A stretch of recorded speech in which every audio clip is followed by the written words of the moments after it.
Cumprimento a todos com a paz de Jesus. Seja bem-vindo ao estudo da lição da Escola Sabatina número 6.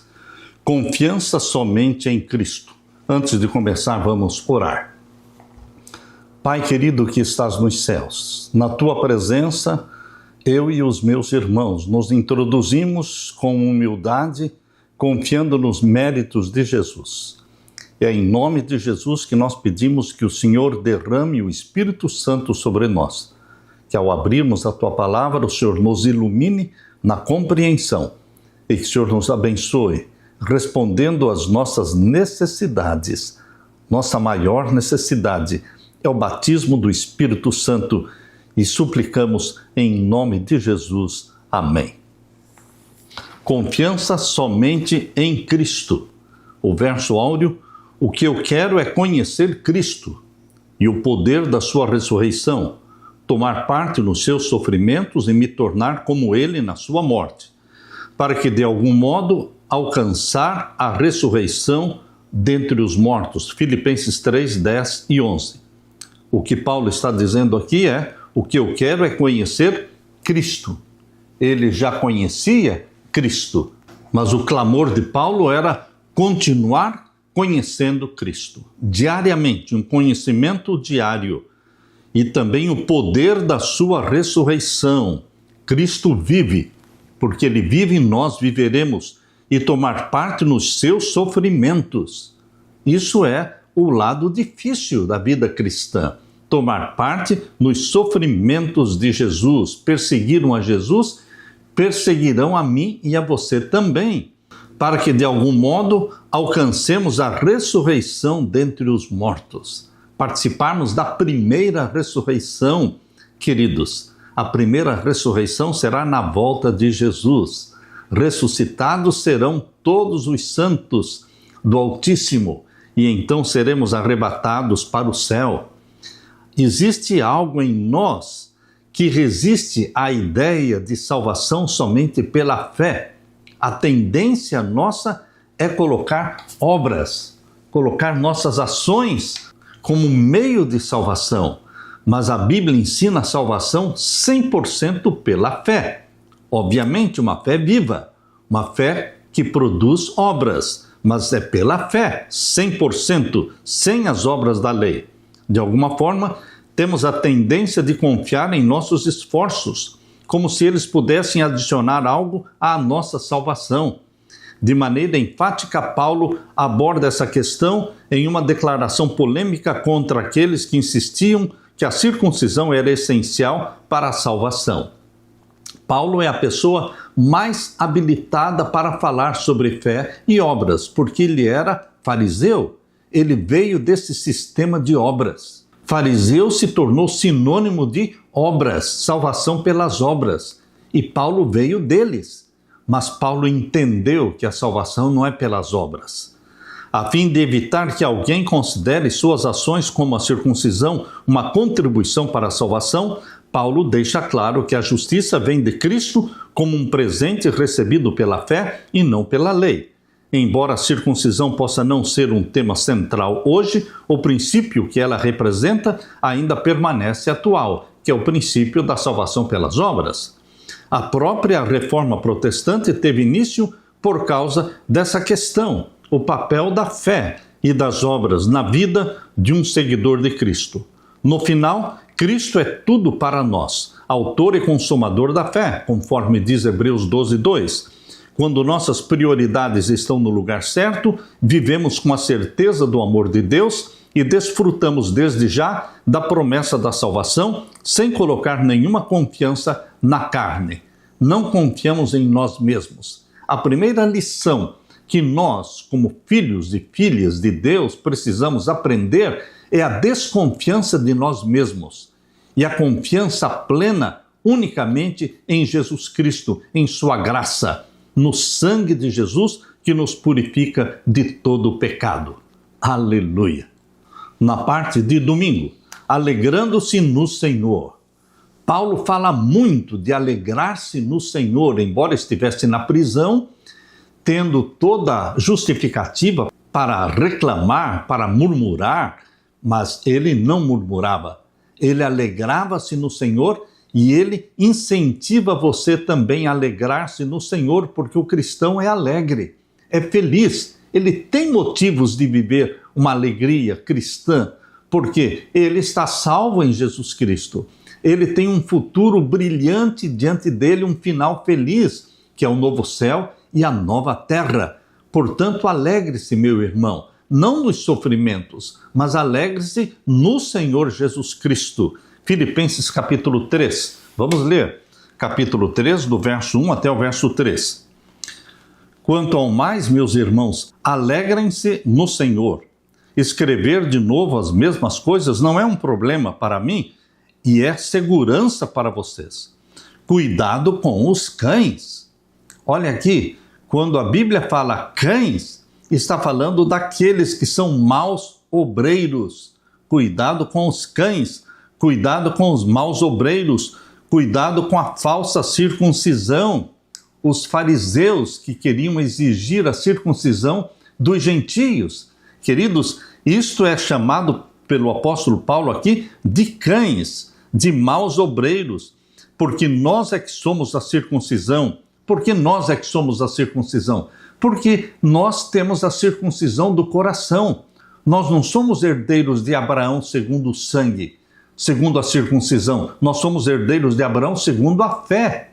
Temos a mesma fé de Abraão. Por isso que Paulo diz, nós é que somos da circuncisão, nós que adoramos a Deus no Espírito Santo, e nos gloriamos em Cristo Jesus, em vez de confiarmos na carne.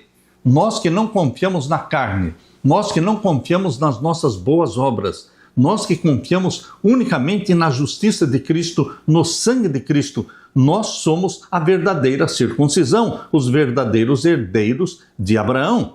Paulo começou com um tom bastante positivo, quase dando a impressão de que estava encerrando a sua carta. No entanto, ele ainda tinha mais a dizer. Ele retomou um dos temas centrais da epístola, alegrar-se no Senhor. Cristão triste não representa bem o Senhor Jesus Cristo. Nós temos que ter brilho nos olhos e o semblante radiante de alegria e felicidade pela salvação, pela vida eterna que nos é dada em Jesus. Nesse trecho da carta de Paulo, ele apresentou várias razões para isso, sendo a principal a confiança em Cristo e não a confiança em nós mesmos.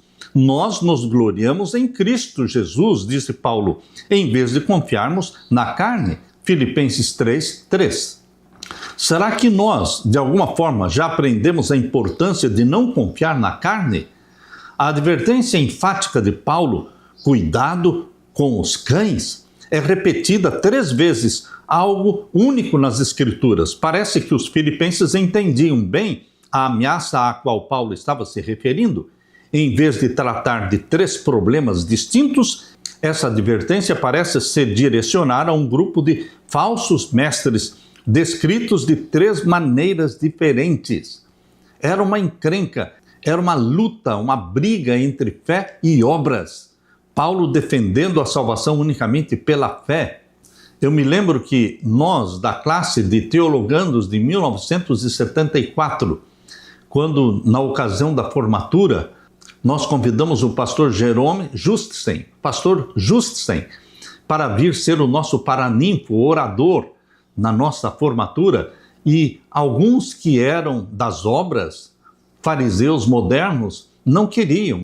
Criaram um obstáculo para que ele viesse dos Estados Unidos para ser o nosso orador. Queridos, ainda naquele tempo, isso em 1974, ainda existia muita polêmica entre fé e obras. Mas nós somos salvos pela fé, sem as obras da lei. E onde então entram as obras? As obras aparecem sim na vida dos cristãos que já foram salvos, que já foram perdoados, que já foram regenerados, gerados pelo Espírito Santo. Por isso o Espírito Santo implanta em você e em mim a mente santa e obediente de Jesus Cristo. Então surgem as obras de obediência na nossa vida. Mas isso só acontece na vida dos salvos em Jesus Cristo. Esses falsos mestres também foram descritos como maus obreiros. Além disso, Paulo os acusou da falsa circuncisão. literalmente mutilação, indicando que, como na Galácia e em outras regiões, eles tentavam impor a circuncisão aos cristãos gentios, contrariando a decisão do Concílio Apostólico de Atos, capítulo 15. Curiosamente, uma solução para os desafios espirituais, incluindo o combate às falsas doutrinas, parece ser: alegrem-se no Senhor. Tudo aquilo que nos traz alegria também gera felicidade. A palavra de Deus é como um manual de instruções que nos orienta a encontrar a felicidade genuína e a alegria duradoura. Alguns elementos que promovem essa alegria incluem receber a misericórdia de Deus, confiar nele, experimentar as bênçãos da salvação, adotar a lei de Deus como estilo de vida, incluindo o sábado, acreditar na palavra de Deus e criar os filhos que sigam os caminhos de Deus. Temos muitos motivos para nos alegrar no Senhor. Nós deveremos mostrar Jesus no nosso rosto, nossa confiança, nossa serenidade, nossa mansidão, o privilégio de sermos filhos e filhas de Deus, gerados pelo Espírito Santo, recebendo a mente santa de Jesus. Se as coisas na sua vida não estão bem no momento, em quem você pode e deve encontrar alegria? Por pior que seja o momento, as circunstâncias pelas quais você está passando, por pior que seja esse momento, em quem você pode encontrar motivo para alegria? Em Jesus Cristo. Encontre em Jesus Cristo a paz, o descanso, que você aceite o convite de Jesus: vinde a mim, vós cansados e oprimidos, sobrecarregados, vinde a mim, todos os que estão cansados, e aprendei de mim, que sou manso e humilde de coração, e encontrareis descanso para as vossas almas. Meu querido irmão, alegre-se no Senhor, porque a salvação já é nossa, já foi garantida pelo sangue de Jesus Cristo. Deus é misericordioso, o céu está garantido para você pelo sangue de Jesus. Aleluia! Na parte de segunda-feira, a vida anterior de Paulo. Olha, a vida de Paulo antes de conhecer Jesus era uma vida de perseguição aos cristãos. A última viagem que Paulo fez como perseguidor dos cristãos foi para a cidade de Damasco. E exatamente na estrada de Damasco ele se encontrou com Jesus. E ele caiu por terra. E ele ficou cego. E Jesus perguntou: Saulo, Saulo, por que me persegues? E então Saulo disse: quem é o Senhor? Eu sou Jesus a quem você persegue. Queridos, foi ali que Paulo, um homem de coração sincero, que pensava estar fazendo a obra de Deus ao perseguir e matar os cristãos, foi ali que ele conheceu o Cristo, o Jesus que transformou a sua vida. A vida anterior de Paulo era de perseguição, de farisaísmo, confiando nas obras.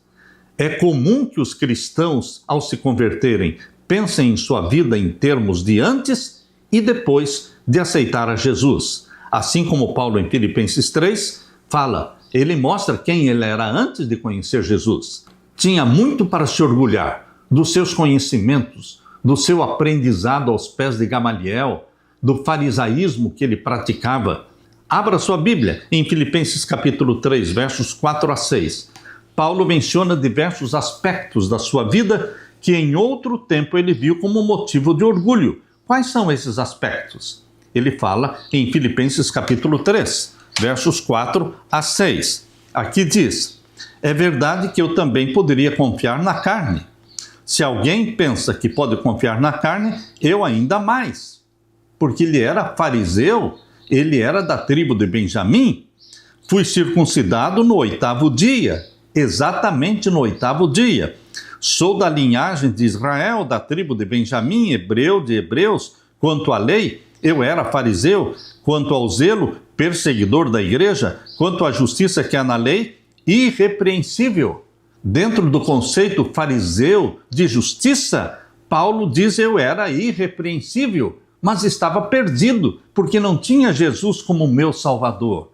Meu querido irmão, Paulo fez um contraste claro entre os judeus crentes, que propagavam falsas doutrinas, e os cristãos não circuncidados que confiavam plenamente em Cristo para a salvação, sem depender de práticas humanas como a circuncisão. Embora a vida passada de Paulo e a sua origem fossem impressionantes para os padrões dos judeus, nada disso contribuía para a sua salvação. Na verdade, essas credenciais impediram Paulo, por um tempo, de enxergar sua real necessidade de Jesus. Paulo não era apenas circuncidado, ele era circuncidado no 8º dia, exatamente no 8º dia, o que indica que, como israelita de nascimento e membro do povo da aliança, foi circuncidado exatamente no seu 8º dia de vida, conforme a lei. Ele também fazia parte da tribo de Benjamim, uma das mais importantes, que incluía cidades de grande relevância em Israel. Além disso, Paulo falava hebraico fluentemente e, como aluno de Gamaliel, o velho e fariseu, possuía um profundo conhecimento da lei e das suas tradições. Paulo era tão zeloso pela lei que chegou a perseguir a igreja, acreditando que ela ameaçava o estilo de vida judaico que ele pensava ser ordenado por Deus. Embora fosse considerado irrepreensível segundo a justiça baseada nas normas humanas judaicas, Paulo percebeu que a verdadeira exigência da lei era muito mais profunda do que ele imaginava e que sem Cristo, sem Jesus, ele estava condenado diante da lei. Romanos capítulo 7, versos 7 a 12 mostra a experiência de Paulo. Abra sua Bíblia em Romanos capítulo 7 e vamos ler então os versos 7 a 12. Aqui diz: que diremos então? Que a lei é pecado? De modo nenhum. A lei nunca foi pecado, mas a lei mostra o que é pecado. Mas eu não teria conhecido o pecado a não ser por meio da lei, porque eu não teria conhecido a cobiça se a lei não tivesse dito não cobice.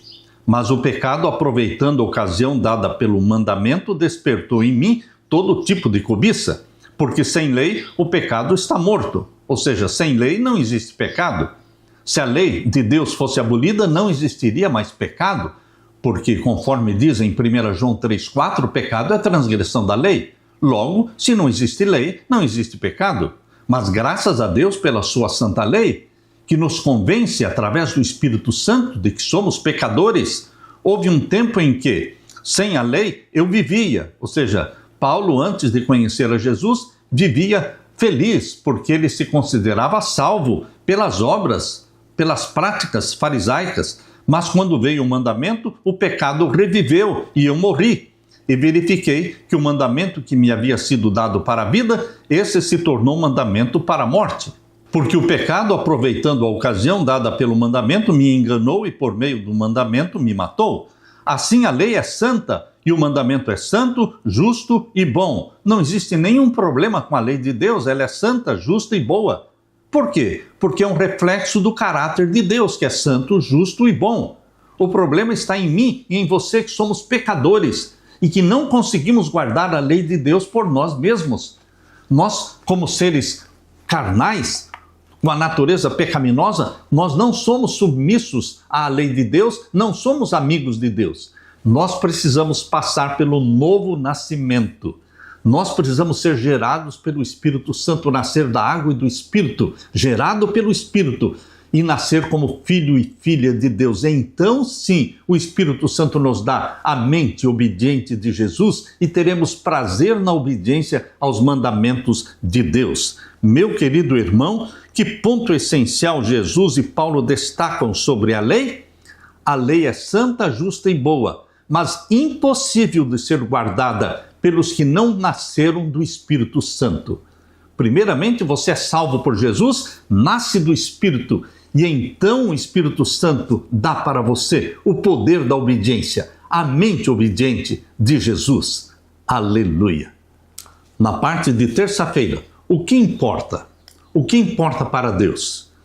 Como o estudo de ontem destacou, aquilo que antes fazia Paulo se orgulhar era, na verdade, um obstáculo à fé, pois o impedia de reconhecer sua necessidade de Jesus. Paulo usou a linguagem do comércio de ganho e perda para descrever sua contabilidade espiritual antes da sua conversão. Embora muitas vezes evitemos refletir sobre isso, todo ser humano possui uma contabilidade espiritual. No passado, os valores de Paulo eram medidos pelos padrões fariseus, judaicos da época, e não pelos valores bíblicos ensinados por Jesus. Após a sua conversão, Paulo tinha agora a sua contabilidade espiritual diferente. Foi completamente transformada, com a mudança radical na escala de valores. Paulo trocou a moeda do judaísmo pela moeda do céu. Qual é a moeda que você tem, meu irmão? Você ainda tem a moeda do judaísmo farisaico? Ou você tem a moeda do céu?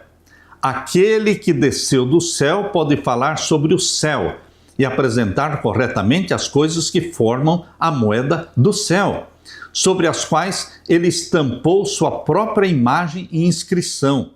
Ele, que é Jesus, conhece o perigo em que se encontram aqueles a quem veio tirar da degradação e exaltar a um lugar ao seu lado em seu trono. Ele, Cristo, aponta o risco de se derramar afeto sobre objetos inúteis e perigosos. Jesus busca desviar a mente daquilo que é terreno para o celestial, para que não percamos tempo, nem talentos e oportunidades com coisas que são puramente vaidades. No contexto do judaísmo do primeiro século, Paulo tinha sido uma estrela em rápida ascensão. Contudo, ao ficar cego lá na estrada de Damasco, diante da visão de Jesus glorificado no caminho para Damasco, a sua visão espiritual foi corrigida, permitindo-lhe enxergar com clareza. Ele teve que ficar cego para poder enxergar Jesus, como Sansão teve que ficar cego para enxergar Deus e se converter. Meu querido irmão, a cegueira de Paulo resultou na sua conversão e ele se tornou Paulo, o apóstolo dos gentios. Em João capítulo 9, um cego passou a ver. Jesus disse: eu vim a este mundo a fim de que os que não veem, vejam, e os que veem se tornem cegos. João 9, 39. Jesus Cristo vem dar visão espiritual. Ele não está falando da cegueira física, ele está falando da cegueira espiritual. Os fariseus tinham olhos para ver, mas não viam, eram cegos espiritualmente. E assim Jesus quer dar para você e para mim a visão espiritual, arrancar as escamas do farisaísmo dos nossos olhos. Como esse princípio da visão espiritual pode ser aplicado à minha vida e à sua vida hoje? O que pode ser mais valioso do que a vida eterna no céu e na nova terra? Veja, para nós isso é valioso. Mesmo assim, muitos estão cegos pelos valores deste mundo, só pensando em bens materiais, em propriedade, e não enxergam o valor eterno da vida eterna em Cristo e da promessa de Deus de um novo céu e de uma nova terra. Precisamos dos valores espirituais do céu. Os valores do céu incluem a semelhança com Jesus, tornar-nos semelhantes a Jesus, possuindo a mente de Jesus, a santidade de Jesus, a salvação que Ele nos dá, fazendo-nos evangelistas, pessoas que também estão apaixonadas por quem Jesus morreu. Você se torna um apaixonado por aqueles por quem Jesus morreu. Você se torna um missionário. Aquele que bebe da água da vida se torna fonte de água viva a jorrar. O mundo pode nos cegar para as verdades espirituais e para aquilo que realmente importa. Qual é a chave para manter nosso olhar fixo no que de fato tem valor?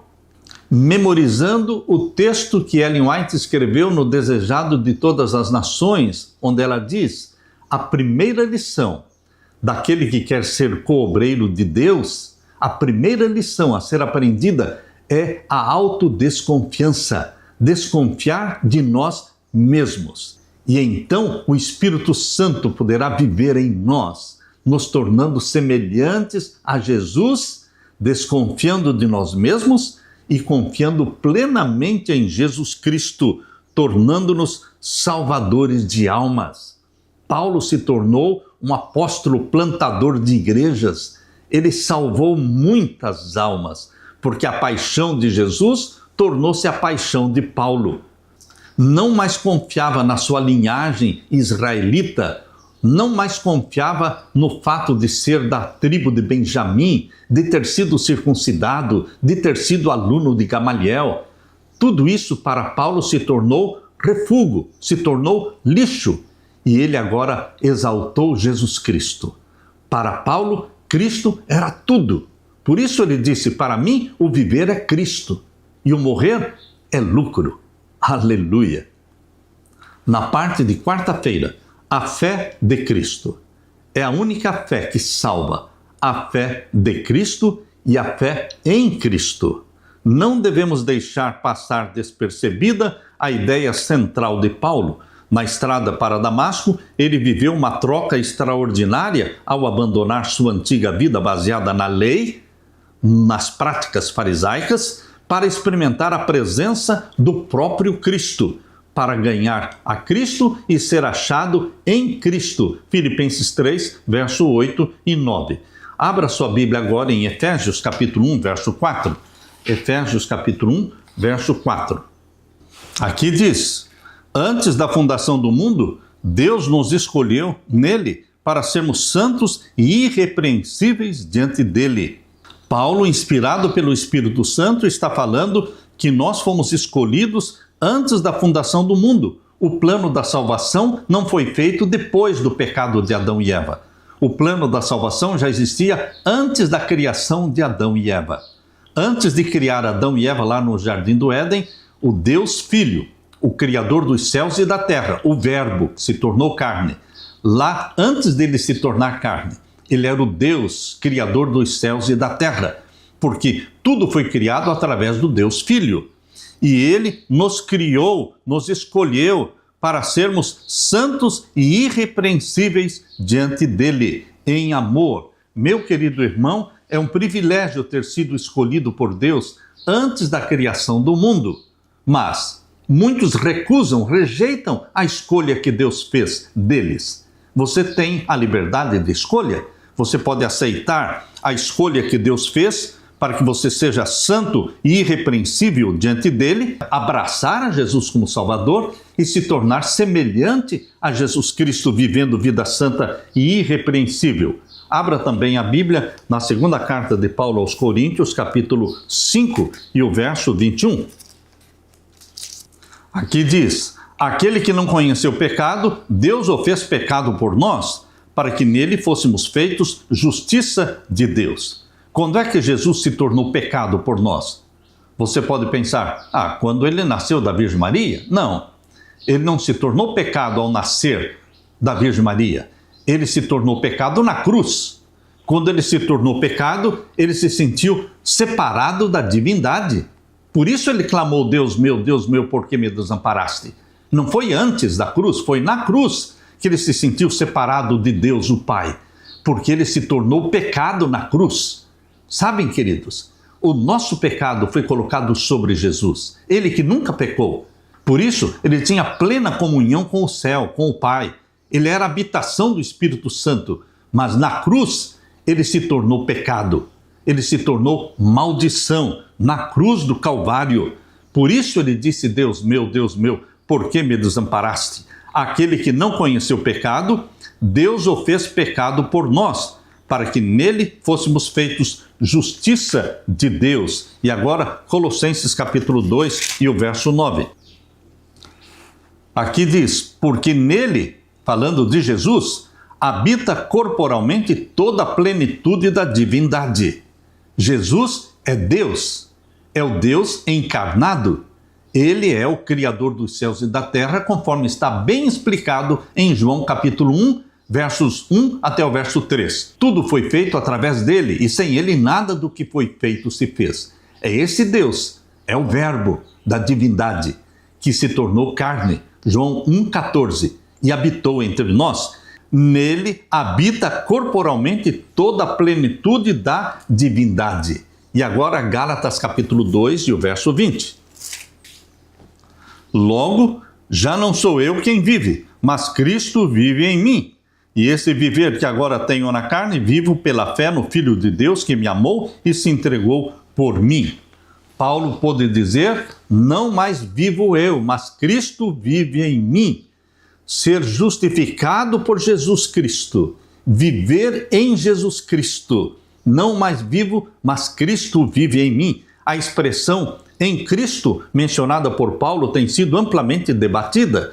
Talvez a melhor explicação venha do próprio apóstolo Paulo, quando ele falou de fazer convergir em Cristo todas as coisas nos céus e na terra. Tanto no céu como na terra. Tudo converge, tudo se centraliza em Jesus Cristo, na administração da plenitude dos tempos. Esse foi o propósito de Deus desde o início. Paulo também esclarece como isso acontece. Vocês são dele, em Cristo Jesus, o qual se tornou para nós, da parte de Deus, sabedoria. Olha, o que é que Jesus se tornou para você e para mim? Ele se tornou a sabedoria, a justiça, a santificação, a redenção. Tudo está centralizado em Cristo Jesus. Estar em Cristo envolve todos os aspectos do plano da salvação. Desde o despertar da nossa compreensão espiritual, a sabedoria, até a justificação pela fé, a preparação para o céu, que é a santificação, e por fim, a glorificação na segunda vinda de Jesus. Tudo depende de Jesus. A justificação é a justiça de Cristo imputada em você. A santificação é a justiça de Cristo comunicada a você através da comunhão diária com Jesus. E a glorificação é a justiça de Cristo, tornando-nos imortais, tornando-nos glorificados, recebendo o próprio corpo de Jesus, semelhante a Jesus Cristo. Nós seremos glorificados. Justificação apaga o nosso pecado, nosso passado. Santificação implanta em você a mente santa de Jesus Cristo. É obra da vida toda. A santificação só acontece na vida dos salvos em Cristo Jesus, que passaram pela justificação. E então, os que estão sendo santificados serão também glorificados. A salvação é obra completa de Cristo, tanto por nós quanto em nós. Assim, ao estarmos em Cristo, recebemos tudo o que necessitamos.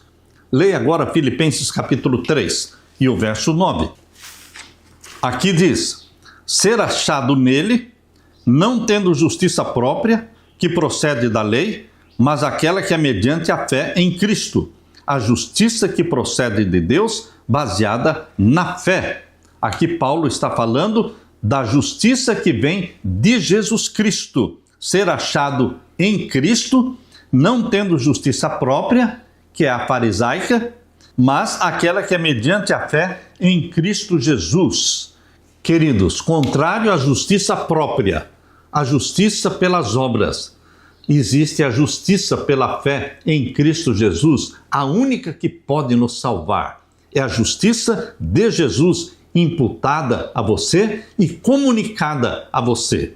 No entendimento de Paulo, ter uma justiça própria não é, de fato, justiça, pois a lei não é capaz de dar vida.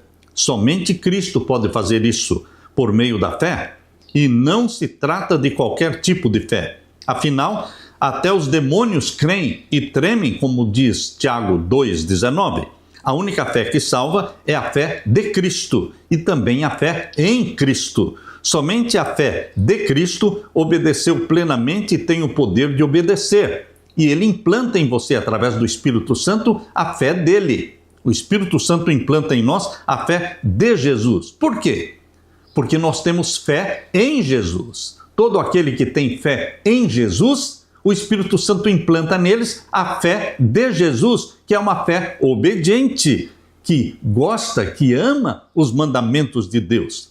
Portanto, se estamos em Cristo e Ele vive em nós, vivemos por sua fé, expressa por meio da nossa fé nele. Meu querido irmão, a fé de Cristo é implantada em todos aqueles que exerceram fé em Cristo como Salvador. Você se aproxima de Jesus Cristo pela fé nele como Salvador. E então o Espírito Santo gera em você uma nova natureza santa e espiritual, e então ele implanta em você a fé de Cristo, que é uma fé obediente, é uma fé que não despreza a lei de Deus, mas que encontra prazer na obediência aos santos mandamentos de Deus. Aleluia! Na parte de quinta-feira, só uma coisa: conhecer a Cristo. Para Paulo, ele desprezou tudo mais. Para ele só importava conhecer Cristo. Filipenses capítulo 3, versos 10 a 16. O que eu quero é conhecer Cristo. Esse é o desejo de Paulo. Esse precisa ser o meu desejo. Não importa tudo que existe neste mundo. O que me importa é uma coisa só: conhecer Cristo. Mais de Cristo. Mais de Cristo. E o poder da sua ressurreição. Ele não está morto. A sepultura está vazia. E nós precisamos explorar o poder da sua ressurreição, tomar parte nos seus sofrimentos. Isso não é fácil, mas todo aquele que quiser viver em Cristo sofrerá perseguições no mundo, mas muito mais dentro da igreja. Tomar parte nos seus sofrimentos e me tornar como ele na sua morte, para que de algum modo alcançar a ressurreição dentre os mortos. Não que eu já tenha recebido isso ou já tenha obtido a perfeição. Paulo não considerava a si mesmo perfeito. Ele diz, não que eu já seja perfeito, mas prossigo para conquistar aquilo para o que também fui conquistado por Cristo Jesus. Em outras palavras, Paulo está dizendo, eu não me considero perfeito, mas eu prossigo em busca da perfeição. Cristo Jesus quer dar a perfeição dele para você e para mim. E é isso que Paulo está dizendo. Não me julgo perfeito, mas prossigo para conquistar. O quê? A perfeição em Cristo, que ele me comunica diariamente. Irmãos, quanto a mim, não julgo havê-lo alcançado. Alcançado o quê? A perfeição. Mas uma coisa faço. Ele não cruza os braços dizendo eu sou assim mesmo. Não, ele prossegue em busca da perfeição em Cristo, esquecendo-me das coisas que ficam para trás e avançando para as que estão diante de mim. Prossigo para o alvo, para o prêmio da soberana vocação de Deus em Cristo Jesus. Meu querido irmão, esse texto de Paulo nós deveremos memorizar. Nós temos que esquecer muitas coisas. Nós temos que esquecer nossa vida passada, pecaminosa, e nós temos que focar. Nós temos que ter um foco, e o foco é Jesus, conhecer Jesus, mais de Cristo, mais santo ainda, mais santo ainda. O foco tem que ser Jesus, na minha, na sua vida. Primeiro, não há nada mais importante do que conhecer a Cristo, o que nos garante que Ele também nos reconhecerá diante do Pai. Mas como podemos conhecer Jesus? Por meio da sua palavra escrita, lendo-a, vivendo-a, embora não possamos conhecê-lo face a face como os discípulos que ouviram pessoalmente e falharam em compreender suas palavras. Isso reforça nossa necessidade do Espírito Santo para nos guiar. Quanto mais conhecermos Jesus, mais nos aproximarmos de Jesus, porque experimentamos o poder da sua ressurreição que nos leva para uma vida nova em Cristo Jesus. Em segundo lugar, outra maneira de nos aproximarmos de Jesus é tomando parte nos seus sofrimentos. Filipenses 3:10. Cada provação enfrentada e cada experiência dolorosa nos ajudam a entender melhor o que Jesus passou por nós e a conhecer sua vontade de forma mais clara.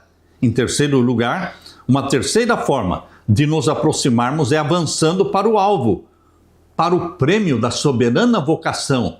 O alvo é sermos perfeitos como é perfeito o nosso Pai que está nos céus. É sermos santos como é santo o nosso Pai que está nos céus.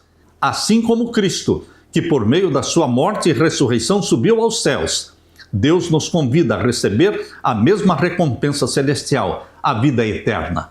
Meu querido irmão, Paulo esqueceu tudo que ficou para o passado. Isso foi apagado da mente do apóstolo Paulo. E agora o foco dele, a paixão dele, a obsessão de Paulo era Cristo, conhecer mais de Cristo. É claro que, como Paulo, ainda não alcançamos a perfeição, não alcançamos o ideal ainda que Deus tem para nós, mas nós não seremos plenamente transformados até que o nosso corpo humilhado, pecaminoso, seja renovado, tornando-se semelhante ao corpo glorioso do nosso Senhor Jesus Cristo. Filipenses 3, 21, é o que diz aqui, o qual transformará o nosso corpo de humilhação, que é esse corpo mortal, que ainda tem natureza pecaminosa, é esse o corpo que tem que ser transformado, o qual transformará o nosso corpo de humilhação para ser igual ao corpo da sua glória. Nós receberemos de Jesus um corpo glorificado. Os que forem ressuscitados já serão ressuscitados com corpos glorificados. E nós que estivermos vivos, seremos transformados no abrir e fechar de olhos, no estalar de dedos. Seremos transformados de mortais para imortais, recebendo o corpo glorificado igual ao de Jesus Cristo, para ser igual ao corpo da sua glória, segundo a eficácia do poder que ele tem de até subordinar a si todas as coisas. Meu querido irmão, por que é tão importante não ficar preso ao passado? Quem fica preso ao passado não avança para o futuro, esquecendo-me das coisas que para trás ficam e avançando para a questão diante de mim, prossigo para o alvo, para o prêmio da soberana vocação em Cristo Jesus. Queridos, Deus está pedindo para você olhar para a frente e para cima. É de lá que vem a nossa salvação, esquecendo-me das coisas que para trás ficam. Olhe para a frente, não para trás. Olhe para cima, não para baixo. Jesus Cristo voltará. Precisamos aprender diariamente o que significa entregar o próprio eu, crucificar o próprio eu. Na cruz que Jesus pede para você e eu carregarmos, essa é a cruz para crucificar o nosso eu. Por isso Jesus disse, aquele que quiser vir após mim, tome a sua cruz, negue-se a si mesmo cada dia. Dizer não para nossas vontades, isso é crucificar o eu. E então permitirmos que Jesus Cristo se assente no trono do nosso coração e seja soberano nas nossas decisões. Dia a dia, Deus trabalha com você, aperfeiçoando em você o caráter que deve resistir no tempo da prova final. Diariamente, o cristão pode viver diante dos homens e dos anjos uma experiência sublime, mostrando que o Evangelho é capaz de fazer para os seres decaídos. O Evangelho do nosso Senhor Jesus Cristo nos tira das trevas, nos transporta para o reino da luz do nosso Senhor. Ele apaga, ele destrói em você a natureza pecaminosa e gera em você a natureza santa de Jesus. Os últimos raios da luz misericordiosa, a última mensagem de graça a ser dada ao mundo é uma revelação do caráter do amor divino. O caráter de Cristo precisa ser refletido em você. Quando o caráter de Cristo estiver sendo refletido em você e em mim, então ele virá para nos buscar, para reclamar aqueles que são dele. Queridos, o caráter de Jesus Cristo tem que ser refletido em você e em mim. Santos como Jesus. Isso acontece nas horas da comunhão. Isso acontece nas horas em que você está estudando a Bíblia, nas horas em que você está ajoelhado diante de Deus, buscando o batismo do Espírito Santo. O Espírito Santo está implantando em você e em mim a natureza santa de Jesus Cristo. E na glorificação, o nosso corpo da humilhação será transformado no corpo glorioso, igual ao do nosso Senhor Jesus Cristo. Por isso nós ansiamos e sonhamos com a segunda vinda de Jesus, porque vamos receber o corpo glorioso, igual ao dele, para vivermos eternamente na presença de Deus. Amém? Amém. Aleluia. Deixe-me orar com você. Pai Santo que estás nos céus, nosso foco é Jesus Cristo. Conhecer Cristo, como disse o apóstolo Paulo. esquecendo as coisas que para trás ficam e avançando para as que estão diante de nós, que é o céu, que é a nova terra, o novo céu, que Deus está preparando para aqueles que amam a Jesus. Nós prosseguimos para o alvo, pedindo que o Senhor derrame sobre nós o Espírito Santo, para que Ele habite em nós. Volte logo, querido Jesus, é o nosso clamor, em nome de Jesus. Amém, Senhor. Deixo com você, meu irmão, minha irmã, a paz de Jesus. Amém.